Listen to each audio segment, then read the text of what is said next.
முன்னாடி நடிகர் ஜெயம் ரவி அவர்களுடைய காதலி கெனிஷா ஜெயம் ரவி அவர்களை விட்டு பிரிவதாக ஒரு நீண்ட வீடியோவில் தெரிவிச்சிருந்தாங்க. நான் தான் குடும்பத்தை கலைத்து விட்டேன் என்று சொல்றாங்க. ஒரு கட்டத்துல இந்த வாழ்க்கை எனக்கு மிகவும் மோசமானதாக தெரியுது. எப்போதுமே வெறுப்பையே சுத்திட்டு இருக்கு. இதனை ஏற்றுக்கொள்ள முடியல.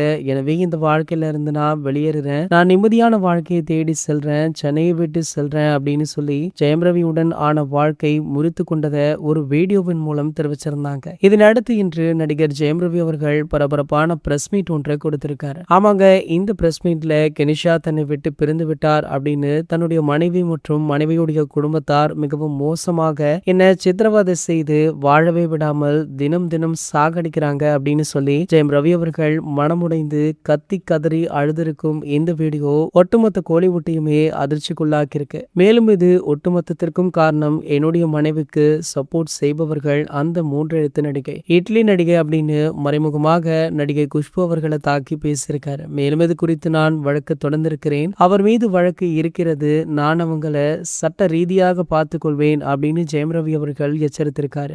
ஜெயம் ரவி அவர்கள் சமீபத்துல பத்திரிகையாளர் சந்திப்பு வைத்த பிறகு இவருக்கு பல ஆதரவுகளுமே குவிஞ்சிட்டு இருக்கு. இந்த நிலையில பாத்தீங்கன்னா கோலிவுட்டுடைய சூப்பர் ஸ்டாரான ரஜினிகாந்த் அவர்களே ஜெயம் ரவி அவர்களுக்கு ஆதரவாக பேசியிருப்பது கோலிவுட் வட்டாரங்கள்ல பரபரப்பை ஏற்படுத்தியிருக்கு. இது போன்ற செய்திகளை பத்தி நீங்க உடனே தெரிஞ்சுக்க நம்மளுடைய சேனலை மறக்காம சப்ஸ்கிரைப் பண்ணிக்கோங்க.